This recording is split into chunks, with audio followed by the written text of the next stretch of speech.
Oh my god. This flower pot design has been in my brain for ages because my mum gave me this really tacky flower pot thing made of plaster. I put it on my desk and I stare at it every day, and now I've made a necklace version of it. I also did an interesting chain attachment to this that I haven't tried before, so I wanted it to go through the holes of the flowers. I wasn't sure if it would look weird, but when I tested it I thought, yeah girl, that's looking good. So this is how we finish it. This is going to be the master, so I'm trying to be quite careful with how much material I'm taking away. I don't want to get rid of any detail if this is the pre-molded piece. Next we're going to take it for molding. I could send it off for molding, but it takes 3 weeks and I'm impatient, you're impatient, we need to get this out there. This mold comes out perfectly fine. You'll see in a moment when we open it up, it looks crisp and lovely. So now that that's done, I want to use the master to make a sample piece. This is just so that we have something to photograph and post about on Instagram. These gemstones are secondhand. They are green onyx. I haven't come across them before. I love them so much. I just think the colour's really quirky and lovely, and it's not like anything green that we've had before. As you may know, we source everything secondhand, so we don't buy new gemstones ever, so I'm just at the mercy of what people are getting rid of on Vinted and Depop. And sometimes people get rid of really nice stuff. Like this was a bracelet that had 8 on, so we've only got 8 of these to sell. Actually 7, because I'm keeping one.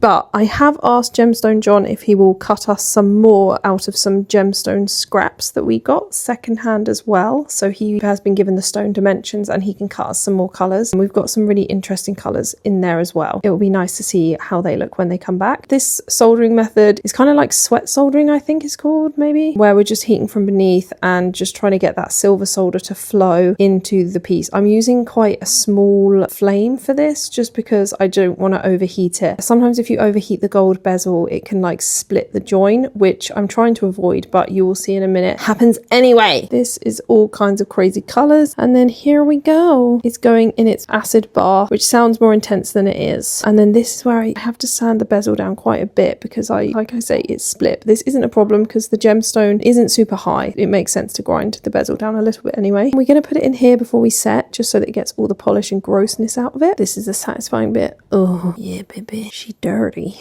And there you go. You can see some of the silver solder I used didn't actually melt, but it's cool. It's cool. Next we're going to set it. Now if you're looking for, I think this is called a bull vice. This Vevor one was so cheap and it's absolutely fine because the alternatives are like so much money. Okay, so this is me trying to be like, oh, how should I get this to fit in? And then I decided, look, don't be a lazy bitch. Get out the Jet Basic. If you haven't used this either, then get to know. It's just magic. So all you need is a cup of boiling water and then you blob an old bit in. I feel like it's like endlessly recyclable, so I don't know why they give you such a huge tub. Smush it together till it's all flexible in the heat. I guess this is what one might call a thermoplastic. And then you shove it in, get your piece, wedge that in, and then slowly as it cools, it hardens. You kind of have like the perfect, most secure thing ever to set it in. Here we are capturing some content. Then once it's set, get it back in that hot water and you can just pick it out. There you go. We did have to get that shipped quite far because I couldn't find anything in the UK that did that. So it's called Jet Basic. See if you can find it. Then we're adding the chain through the little holes. One done. There you go. I'm really happy. I can't wait to make about 5 of them, all with different color gemstones, and line them all up and see how they're looking.